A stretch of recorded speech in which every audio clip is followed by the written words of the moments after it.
students, in the previous lecture we have discussed about the structure of pollen grain. So the detailed structural aspect along with the diagram I have explained you in the previous class. Today I am going to discuss about the significances of pollen grain. So significance of pollen grains, this includes two aspects. Uh, that is, one aspect is positive aspect, other is negative aspect. So let me explain you first the positive aspect of the pollen grain, that is significance of pollen grain or advantages of pollen grain, and along with that even disadvantages also we are going to discuss. Okay, so let me start with the first significance of, that is positive aspect only, let me tell you. So first of all, pollen grains, actually pollen grains, they have got a large number of disadvantages, but when we are talking about advantages, so the very first significance of pollen grain is, so pollen grains are the source of proteins. So they are rich in proteins as well as some other nutrients. So because of the rich amount of nutrients, protein, lipids, other minerals, they are consumed by many athletes to perform, to increase their performance.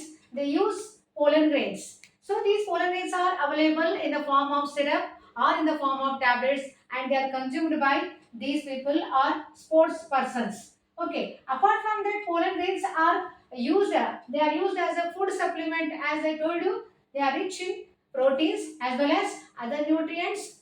And the best example, the pollen grain source is the honey. So honey contains large amount of pollen grains of different flowers, many flowering plants, and they contain pollen grains, and these pollen grains contribute to the formation of that is honey. So honey is the main source. It is also used as a food supplement.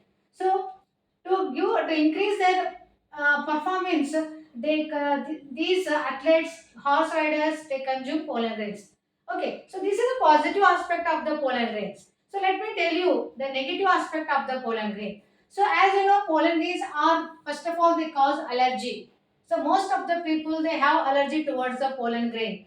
Okay, so how, in what way they cause pollen allergy? Let me tell you. So they cause allergy. So the allergy may be in the form of, itching, in the form of that is coughing, in the form of that is sneezing. So allergies, they are of different symptoms they produce. So apart from that, some pollen grains are also cause severe bronchial diseases. So they cause, that is, bronchial afflictions. Here afflictions means disorders or diseases. So most of the pollen grains of many plants, they cause pollen allergy or pollen diseases, and that leads to many respiratory problems, many respiratory disorders such as asthma, bronchitis, hay fever, rhinitis. These are the some of the examples which cause disease by the pollen grains. So majority of the pollen grains, most of the flowering plants, they possess pollen and they cause allergy. And the best example to understand the about the cause of the pollen allergy, that is the Parthenium hysteropogon.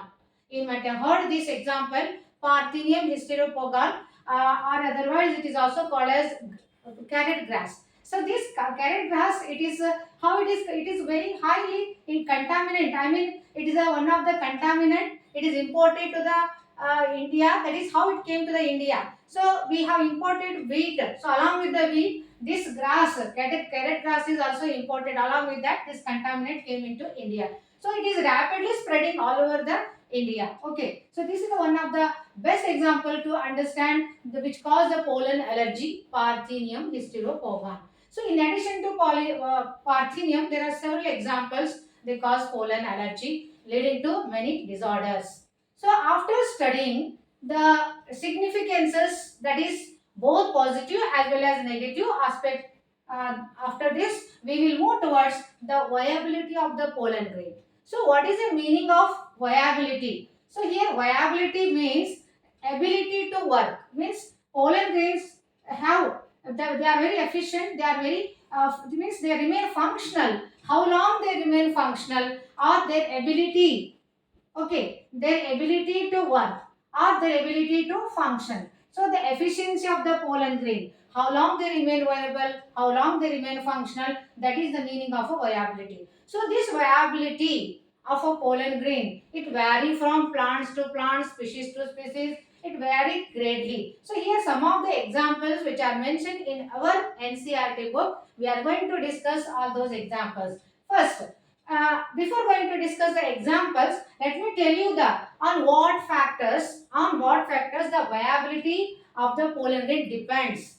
So the viability of the pollen grain depends on two major factors. That is, one is temperature, one is temperature,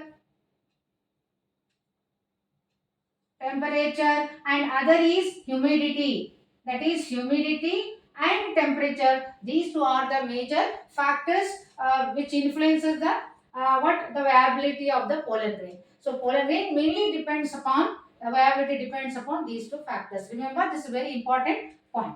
So after reading this, after studying, knowing the viability period of most of the plants, most of the pollen grain. Now let me tell you about the period, that is in what the examples. See, there are some cereals. So there are some cereals, the viability period under the cereals, it is about only 30 minutes. So they remain functional. So you might be knowing. So during the two-cell stage of the pollen grain, they are going to shed on the stigma and they land on the stigma and the germination occurs. So here, after shedding the pollen grain, when they shed on the stigma, so they remain viable for 30 minutes. So 30 minutes is the viability period of the most of the cereals. After this viability period in case of some of the families, as you go through the families, Rosaceae, Leguminaceae, Solanaceae. Okay, so in first year PUC you have studied Solanaceae, Leguminaceae. Okay, so most of the examples we come across in the Solanaceae family. Okay, Solanum tuberosum, Solanum nigrum. So these are the examples. So it means Rosaceae, Leguminaceae, and Leguminaceae. These three families where the viability of a pollen grain, it will be for about 1 month.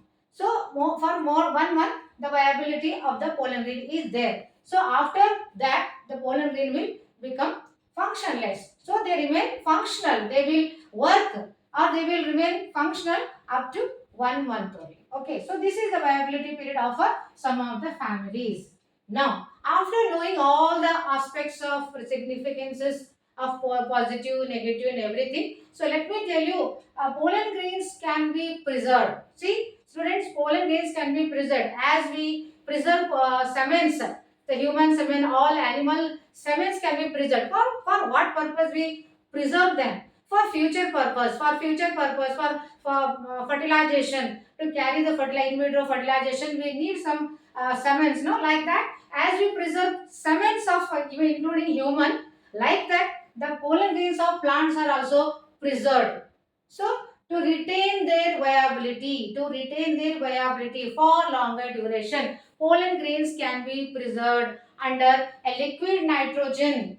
As you know, the liquid nitrogen at 196 degrees centigrade. At 196 degree centigrade, we preserve them under liquid nitrogen. Liquid nitrogen. This is the name of the chemical in which we preserve them. So, for what purpose we preserve the pollen grains? So, we preserve the pollen grains for future purpose. For plant breeding program, we use them. Hence, we have to preserve under minus 196 degrees centigrade under liquid nitrogen. And this is how they can retain their viability for longer duration. So this is all aspect regarding the pollen grain. Okay, pollen grain, their structure, their viability, significances we have discussed so far. In the next video, we will discuss the next that is aspect that is the next topic, that is structure of ovule or megasporangium in detail. Till then, we will stop here.